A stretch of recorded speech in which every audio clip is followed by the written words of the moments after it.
இந்த வீடியோவில் ஒரு நாயகன் உருவாகிறான் கவின். அதாவது இப்போ வளர்ந்துட்டு இருக்க ஹீரோஸை பற்றி ஒரு கண்டினியூவாக வீடியோ போகலான் இருக்கோம். ஃபஸ்ட்டு வந்து நவீன். இவர் வந்து பார்த்திங்கன்னா இவர் செலக்ட் பண்ணுற படங்களாகட்டும், அதாவது தேர்ந்தெடுக்கிற கதை அம்சமாகட்டும், ப்ரொடியூசர் ஆகட்டும், டைரக்டர் ஆகட்டும், கண்டிப்பாக இவர் ஒரு நல்ல ஒரு நடிகராக, ஒரு ஸ்டார் இமேஜ் உள்ள நடிகராக வருவார் அப்படின்னு எல்லா ஃபீல்டுலேயே எல்லாருமே எதிர்பார்க்குறாங்க. அதுக்கு தகுந்த மாதிரி தொடர்ந்து இப்போ கொஞ்சம் படங்கள் வந்து ஒரு ஹிட் படங்களாக கொடுத்துட்ருக்கிறாரு. அதாவது நடிச்சிட்ருக்கு இது வரைக்கும் நடித்த படங்கள் கம்மியாக இருந்தால் கூட ஒரு எல்லாருக்கும் தெரிந்த ஹீரோ, அதாவது சீரியல், டிவி சீரியலெல்லாம் நடிச்சிருந்தனால எல்லாருக்கும் ஒரு தெரிந்த ஒரு முகமாக சிறியவர் முதல் பெரியவர் வரைக்கும் இருக்கிறனால இருக்குது. இவர் வந்து பார்த்திங்கன்னா கனா காணும் காலங்கள், கல்லூரி சாலையில் நடிச்சிருந்தார் விஜய் டிவியில். அப்புறம் தாய் மாணவன் சீரியலில் நடிச்சிருந்தார்.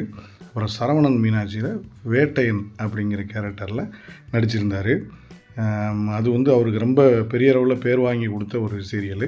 அப்புறம் பிக் பாஸில் கலந்துக்கிட்டு அவர் அதில் வந்து அவருக்கு நல்ல பேர் கிடச்சிது. அப்புறம் பீட்சா படத்தில் ஒரு சின்ன ரோலில் நடிச்சிருந்தார். அதுக்கப்புறம் வந்து இன்று நேற்று நாளை அப்படிங்கிற படத்துலையும் ஒரு ரோலில் நடிச்சிருந்தார். அப்புறம் நட்புன்னா என்னன்னு தெரியுமா படத்தில் ஹீரோ நடிச்சிருந்தார். அப்புறம் சத்ரியன் படத்தில் ஒரு செகண்ட் ஹீரோ வந்து விக்ரம் பிரபு இருந்தார். ஆண் தேவதை படத்திலும் ஒரு முக்கியமான ரோலில் நடிச்சிருந்தார்.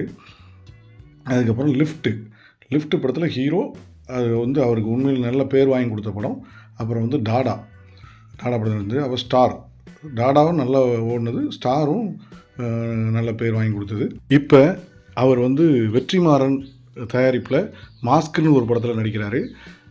நெல்சன் தயாரிப்பில் பிளட்டி பெக்கர் அப்படிங்கிற படத்தில் நடிக்கிறார். அப்புறம் வந்து இயக்குனர், அதாவது நடன இயக்குனர் சதீஷ் டைரக்ஷனில் கிஸ் அப்படிங்கிற படத்தில் நடிக்கிறார். அப்படி கண்டினியூவாக படத்தில் நடிச்சிட்டே இருக்கார். இதுக்கு அப்புறம் பார்த்திங்கன்னா வருத்தப்படாத வாலிபர் சங்கம் படத்தை எடுத்த பொன்ராம் வந்து அதோட 2வது பாகத்தை எடுக்கார். வருத்தப்படாத வாலிபர் சங்கம் 2வது பாகம். முதல் பாகம் 2013 ரிலீஸ் ஆகி பெரிய அளவில் ஹிட் ஆச்சு. அதாவது சிவகார்த்திகனுக்கு ஃபஸ்ட்டு ஹிட்டுன்னா அந்த படம் தான். இப்போ 2வது பாகம் எடுக்கணும்னு சொல்லி அதை கவின் தான் கமிட் ஆகியிருக்காரு. அந்த படமும் பெரிய அளவில் ரீச் ஆகும்னு எதிர்பார்க்குறாங்க. அதே மாதிரி காமெடி, அதே மாதிரி விறுவிறுப்போட படம் இருக்கணும்னு சொல்லி இந்த படத்தில் நடித்த சிவகார்த்திகன் தவிர மற்ற சத்யராஜ் எல்லாருமே நடிக்கிற மாதிரி இருக்காங்க. ஹாலிவுட் எதிர்பார்க்குற வளர்ந்துக்கிட்டு இருக்கிற ஹீரோவில் இவர் முக்கியமான இடத்துல இருக்கார். இதே மாதிரி இவர் கரெக்டாக கதை தேர்வு எல்லாமே செலக்ட் பண்ணி நடந்தாருன்னா இவர் பெரிய அளவில் ஒரு ரவுண்டு வருவார்னு எதிர்பார்க்குறாங்க. இதுபோல் சினிமா செய்திகளுக்கு நம்ம சேனலை லைக் பண்ணி சப்ஸ்கிரைப் பண்ணுங்கள். அப்போ தான் நம்ம போடுற அத்தனை வீடியோவும் நோட்டிஃபிகேஷன் வடிவில் உங்களை வந்து சேரும்.